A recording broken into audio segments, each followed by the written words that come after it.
Hey guys, welcome to PM Pathshala. Guys, आज हम बात करने जा रहे हैं 4 मार्च में हिंदू एनालिसिस की।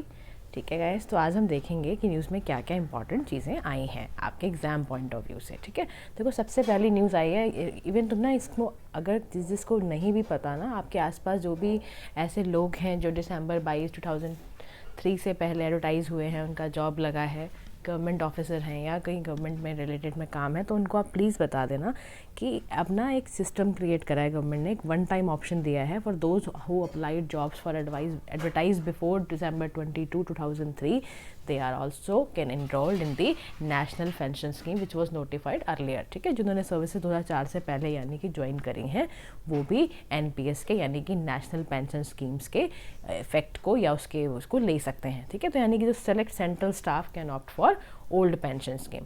अब आपको फ़र्क ये पता होना चाहिए, ओल्ड पेंशन स्कीम और नेशनल पेंशन स्कीम में फ़र्क क्या होता है। देखो, ओल्ड पेंशन स्कीम का मतलब क्या है, वो स्कीम जो गारंटी करे लाइफ लॉन्ग इनकम दे, पोस्ट रिटायरमेंट आपको इनकम दे, गवर्नमेंट बियर्स करे, जितना एक्सपेंडिचर पर्सन पर हो रहा है वो सारा गवर्नमेंट बियर करेगा। इस स्कीम के तहत क्या होता है, आपको मंथली पेमेंट अश्योर होती है, जो कि आपके 50% जो आपने लास्ट सैलरी ड्रॉन की थी अपनी, उसमें मिलती है आपको। नेशनल पेंशन स्कीम जो अब आई है, उसमें क्या बोल रहा है, यहाँ पर कह रहा है कि वो पार्टिसिपेटरी स्कीम है, जहाँ पे एम्प्लॉई को कंट्रीब्यूट करना पड़ता है अपने pension corpus from there salaries with matching contribution government भी करती है। फंड इन्वेस्ट किया जाता है इन्वेस्टमेंट स्कीम्स में थ्रू पेंशन फंड मैनेजर्स, और फिर रिटायरमेंट में 60% कॉर्पस मिलता है जो कि टैक्स फ्री होता है, और 40% इन्वेस्ट किया जाता है एन्यूटीज़ में, जो कि टैक्सेबल होती है। ठीक है, this is the difference between the old pension scheme and the national pension scheme. तो अब जो भी स्टाफ दिसंबर 22 2003 के पहले का जॉब्स एडवर्टाइज इन्होंने कर रखा था, उनको गवर्नमेंट ने वन टाइम ऑप्शन दिया है कि they can opt for old pension scheme. Got it. तो अगर आपके आसपास कोई भी ऐसे लोग हों, आप उन्हें बताइए भी, और आपको भी पता होना चाहिए कि ओल्ड पेंशन स्कीम और नेशनल पेंशन स्कीम में क्या फ़र्क है। तो नेशनल पेंशन स्कीम कब से आई है, नोटिफाइड की गई थी 2004 से। आज गाइस देखो, वर्ल्ड हेयरिंग ना डे कल था, यानी कि 3 मार्च को था, तो हम थोड़ा सा वर्ल्ड हेयरिंग डे के बारे में समझ लेते हैं। इस बार का देखो, वैसे हर बार 3 मार्च को मनाया जाता है रेज अवेयरनेस क्रिएट करने के लिए कि डेफनेस को कैसे प्रिवेंट करना है, हियरिंग लॉस को कैसे ख़त्म करना है, ईयर्स को अच्छा कैसे लगाना है, हियरिंग केयर कैसे इंपॉर्टेंट है। तो देखो, ये इस बार का अच्छा थीम भी याद रखना, that is the theme, year and hearing care for all. This is the theme actually. ठीक है, ये थीम है इस बार की, year and hearing care for all. तो आपको पता ही है वर्ल्ड हेयरिंग डे, तो आपको कान के सारे पार्ट्स पता होना चाहिए कि ईयर का कैनाल का है, इनर ईयर किसे कहते हैं, मिडिल ईयर ड्रम पे ना। According to WHO guys, more than 360 million जो लोग हैं डिसेबल हेयरिंग लॉस को उनको फेस करना पड़ रहा है, और इवन मोर देन 1 बिलियन लोग ऐसे हैं जो एज बिटवीन 12 से 35 साल के हैं, और उनको भी एक्सपोजर हो सकता है हेयरिंग लॉस का, क्योंकि रिक्रेशनल नॉइस एक्सपोजर बहुत ज़्यादा है। तो वर्ल्ड वाइड जो ओवरऑल कॉस्ट आती है नॉट एड्रेसिंग हेयर लॉस, उससे कितना पैसा ख़राब हो रहा है हमारा, $750 बिलियन। तो this is about guys world hearing day. Editorial section में चलते हैं गाइस। आज ना आया पिकिंग द वॉच डॉग। देखो यहाँ ना कोर्ट की verdict on manner of choosing poll panel is a boost to its independence. यहाँ पे समझो ये हुआ क्या है। Supreme court verdict taking away the power, किसकी पावर ले रही है, to appoint the members of ECI, election commission of India के मेंबर्स को लेने की पावर ले रही है, फिर से from the sole domain of executive, यानी कि सोल डोमेन जो एग्जीक्यूटिव पहले इसके अपॉइंट करता था, उसकी पूरी पावर नहीं रहेगी।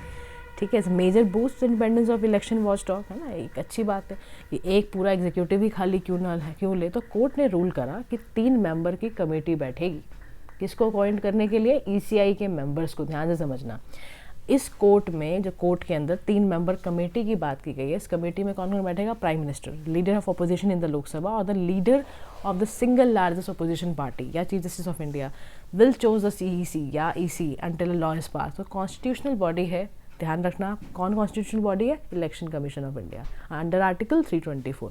प्लेनरी पावर्स हैं सुपरिंटेंडेंट्स का, डायरेक्शन का, कंट्रोल करना इलेक्शंस को। तो ECI बहुत वाइटल कंपोनेंट है हमारे रिपब्लिक का, क्योंकि उसका काम है फंक्शनल फ्रीडम देना, कॉन्स्टिट्यूशनल प्रोटेक्शन करना, फ्री एंड फेयर इलेक्शंस को इंश्योर करना।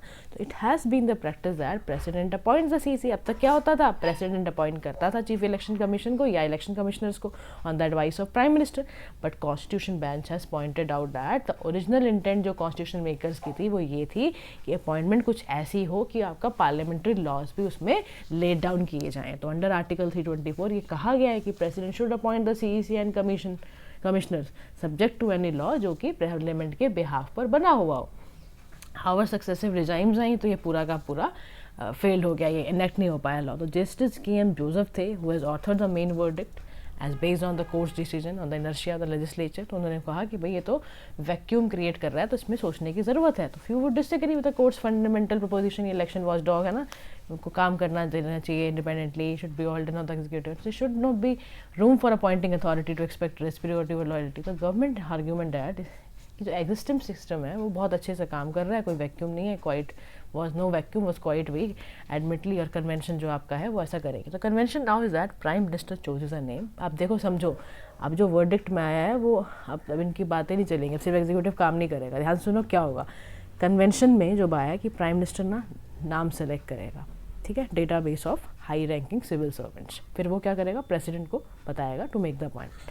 How relevant question is whether the presence on CGI in the selection panel is the only way जहाँ पर इंडिपेंडेंस जो इंस्टीट्यूशन की है वो प्रिजर्व की जाएगी। तो कह रहे हैं इसका क्लियर प्रूफ नहीं है। The independence of the CBI director who is appointed by a panel that includes the CGI nominee और हैज बीन एनहांस। तो फर्दर CGI इज प्रेजेंस बहुत ज़्यादा प्रिमिटिव लेवरेजेस में सी देगी टू ऑल अपॉइंटमेंट, और ये जुडिशियल स्क्रूटनी का भी ऑब्जेक्टिव रहने के लिए उसको बैठाया गया है। तो on its part the government will be well advised, ठीक है, कैसे इलेक्ट करना है law, but now the one that seeks to preserve the current convention to get around the verdict, है ना, करंट कन्वेंशंस को ठीक कर इस पर लाना, क्योंकि that is in the tune with the spirit of the courts emphasis on the ECI is independent, ठीक है।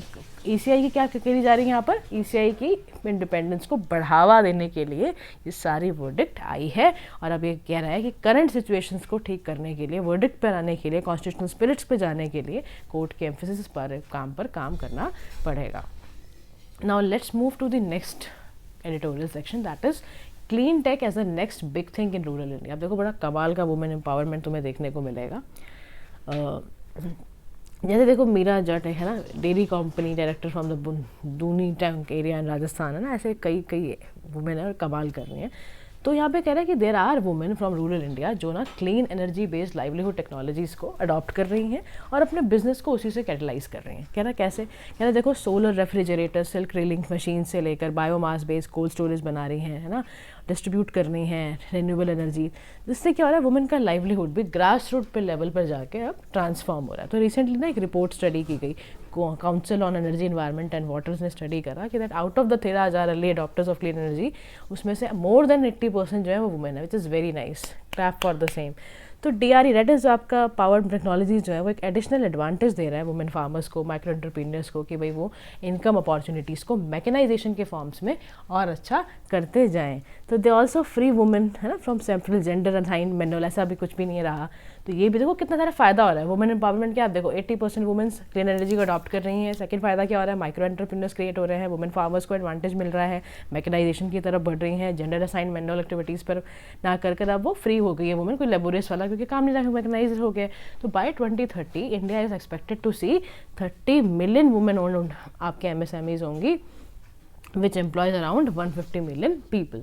तो DRE लाइवलीहुड टेक्नोलॉजी जैसे कि $50 बिलियन आपके मार्केट अपॉर्चुनिटी इंडिया में क्रिएट करेगा, जिससे क्या होगा, रूरल लाइवलीहुड पूरा तरह से ट्रांसफॉर्म होगा और वुमेन का रोल उसमें कोर होगा। अब ये कह रहा है कि but how do we scale up this impact from the thousand of millions of them. तो कह रहा है कुछ की स्टेप्स ले लो जिसमें रूरल वुमेन पावर बने और लाइवलीहुड के इनिशिएटिव्स को और अच्छा कर दो। तो पहला काम ये कह रहा है कि पहला काम ये करो कि leverage the experience of early women adopters, यानी कि because of their novelty and high starting price, ठीक है, क्या करना है, लिवरेज देनी है, ठीक है, जो अर्ली वुमेन अडॉप्टर्स है ना उनको लिवरेज दो, क्योंकि नोवेलिटी है, हाई स्टार्टिंग प्राइस था। तो DRE अप्लाइंसेज जो भी है आपका, समझ रहे हो आप, DRE मतलब डिस्ट्रीब्यूटेड रिन्यूएबल एनर्जी अप्लाइंसेज हैं, are perceived as high risk purchase specially by women user, जो रिलेटिवली लो रिस्क एपेटाइट की होती है, सोशो इकोनॉमिक रीजंस होते हैं उनके पास। लेकिन इस चैलेंज को ओवरकम करने का एक है कि technology providers must leverage early users, ताकि वो अपने एक्सपीरियंसेस को शेयर कर पाएँ पोटेंशियल कस्टमर्स से और डेमो चैंपियंस दिखाए सकें, और ताकि वो इनको मार्केट कर सकें ऐसे प्रोडक्ट को, ठीक है। जैसे फॉर एग्जांपल किसान धर्मवीर थी, energy efficient food processor manufacturer है, ठीक है, engage Neetu and Agra based micro entrepreneur use the processor to produce fruit squashes या जैम्स वगैरह बना लेके। तो डेमो, आपको डेमो देना पड़ेगा। देखो बिना डेमोन्स्ट्रेशन के ना लोग सेल्स को कैसे लीड करोगे फिर आप, तो उसको करने के लिए आपको डेमोन्स्ट्रेशन डेमो वगैरह देना पड़ेगा। अब ये कह रहे हैं कि ना इंपॉर्टेंस ऑफ लाइव इवेंट्स और फाइनेंसिंग से भी मदद मिलेगी। कह रहा सेकंड तरीका क्या करो, आप ना हाइपर लोकल इवेंट्स करो, डेमोज करो, लोगों को टच में लेकर आओ, हाई टेक दिखाओ, हाई टिकट साइज प्रोडक्ट दिखाओ बिफोर बिलीविंग एबिलिटी और प्रॉमिस बेनिफिट।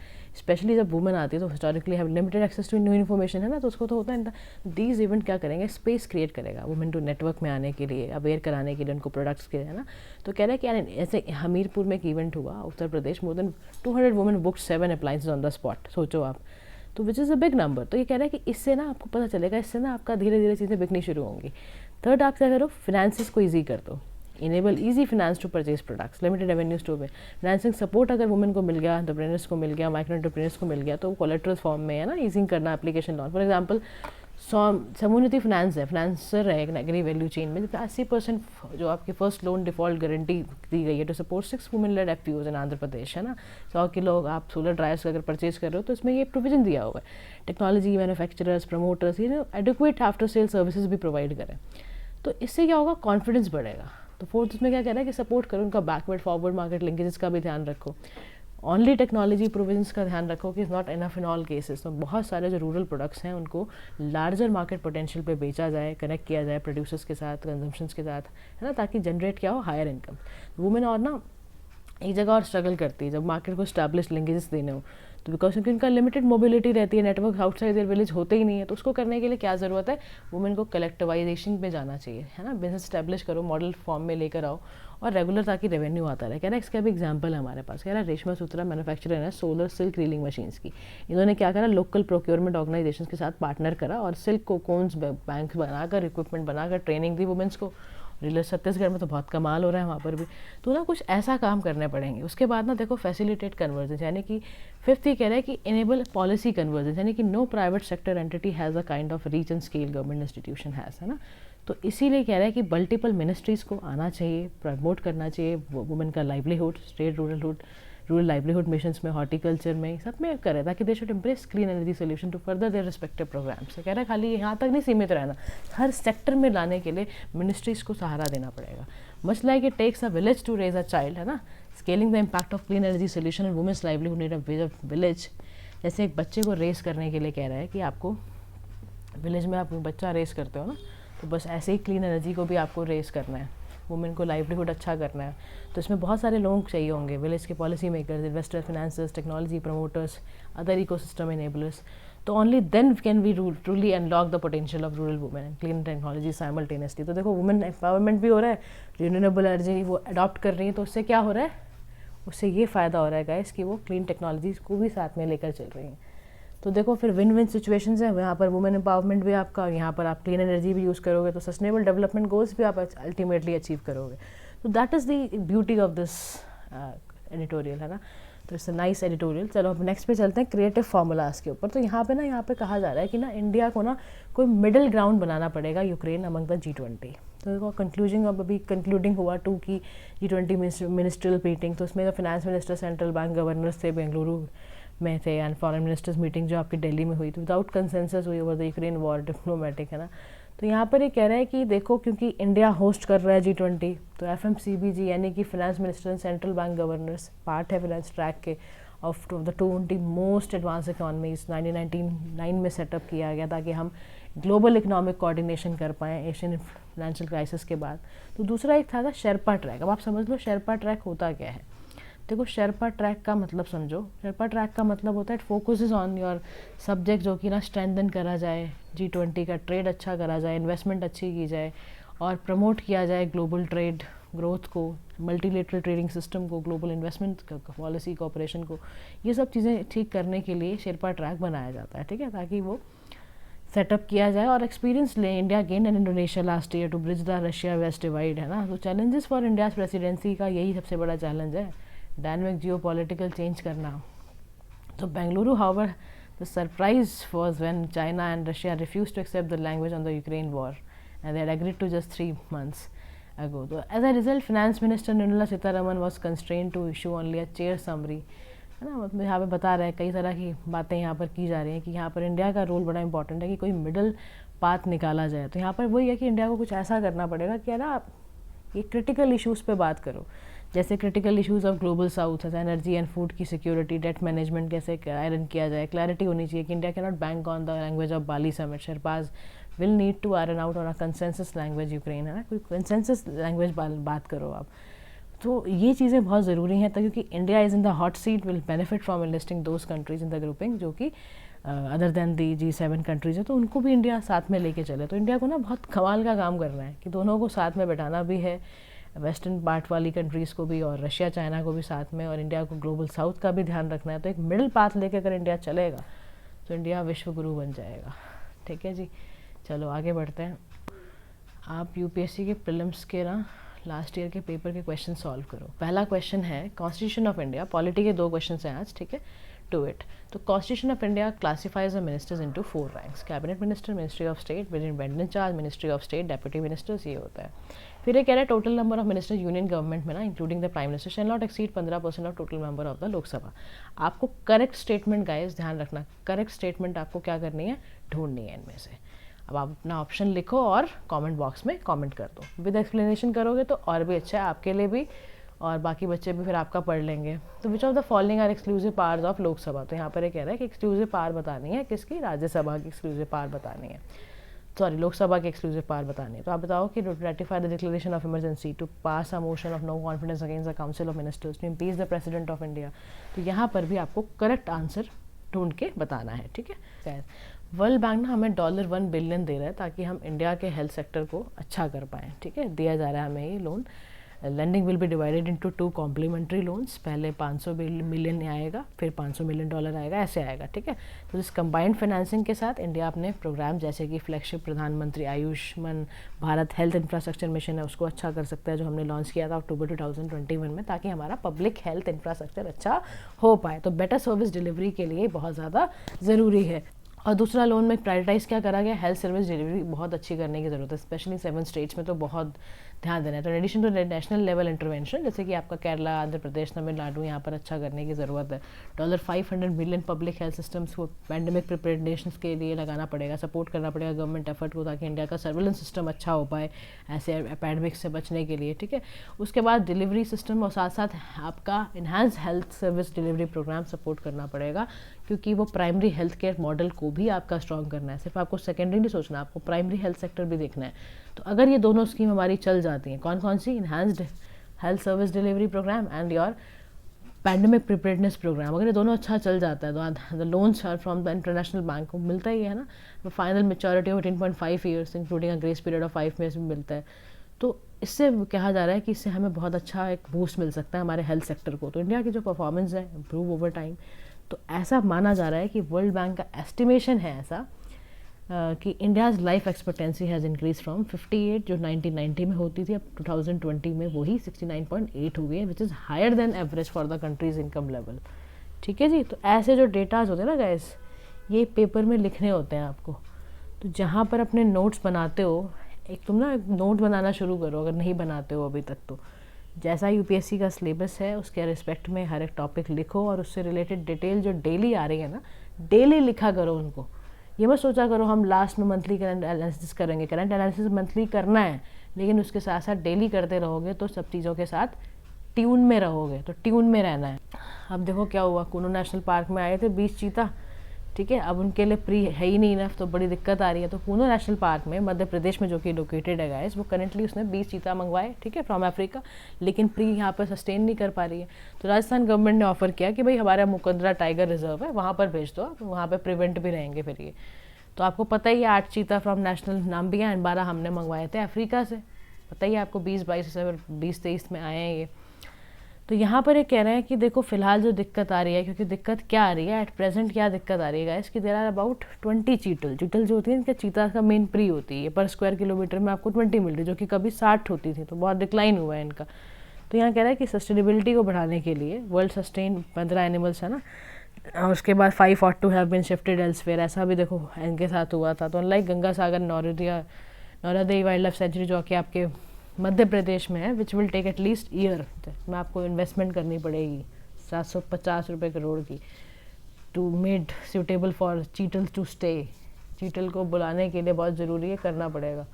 तो तब तक ये कह रहे हैं कि मुकुंदरा जो है वो हमारे लिए नाइस ऑप्शन है। वरना एक गाम्बिया के बच्चों को ना ऐसा कहा जा रहा है, हम पर आरोप लगाए जा रहे हैं कि हमारा जो कफ सिरप है उससे इनको एक्यूट किडनी इंजरी हो रही है, लेकिन इंडियन गवर्नमेंट ने बताया कि हमारे तरफ से सब चीज़ें चेक होके जाती हैं और वहाँ पे कोई कॉन्टेमिनेशन नहीं है। इंडिया का स्कोर जो है गाइस वो 74.4 है वर्ल्ड बैंक इंडेक्स में वर्किंग वुमेन। तो यहाँ ये बता रहा है कि इंडिया का जो 74 पॉइंट स्कोर तो आया है वर्ल्ड बैंक के इस इंडेक्स में, लेकिन जिनका 100 स्कोर होता है ना, उसका मतलब पता है क्या होता है कि वुमेन इक्वल स्टैंडिंग में हर 8 इंडिकेटर में वुमेन के मेन जो है वुमेन मतलब मेन और वुमेन दोनों एक साथ साथ काम कर रहे हैं, ठीक है, मतलब कोई डिस्क्रिमिनेशन नहीं है किसी भी तरीके का। तो इंडिया यहाँ पर जो स्कोर है वो आपका higher than the 63.7 average from the South Asian region, लेकिन हम नेपाल से पीछे हैं, नेपाल का हाईएस्ट है स्कोर है 80.6 है। तो out of the 190 economies covered in index only 14 जो हैं वो कंट्रीज़ ने 100 को स्कोर करा है, जैसे बेल्जियम है, कनाडा है, डेनमार्क है, फ्रांस है, जर्मनी है, लैटविया है, इन सब का आपका 100 स्कोर आया है, ठीक है। इंडिया में सबसे अच्छा मुंबई ने करा है ना, क्योंकि वहाँ पर ही सबसे ज़्यादा बिजनेस सिटी है, अपॉर्चुनिटीज़ बहुत सारी हैं। फिर ये कह रहे हैं when it comes to the constraints on freedom of movement laws जो कि अफेक्ट करते हैं वुमेन के डिसीजंस के वर्क पर, कंस्ट्रेंट रिलेटेड टू मैरिज, ये सब पे इंडिया का परफेक्ट स्कोर है, ठीक है। कहाँ पे लैग बिहाइंड किया इंडिया ने, तो इंडिया को दिक्कत आई है when it comes to laws affecting women space, pension में, वर्क आफ्टर हैविंग चिल्ड्रन, इनमें constraint on women starting business या एंटरप्रेन्योरशिप या running a business and gender differences, इसमें हमने, या प्रॉपर्टी इनहेरिटेंस में हमारा जो डिफरेंसेस होते हैं उसमें वहाँ पर हमारा स्कोर ख़राब हुआ है, ठीक है। तो वहाँ पर हमें इम्प्रूवमेंट की बहुत ज़रूरत है। चलिए guys, so this is all about today's news guys, thank you so much, keep liking and subscribing to our channel.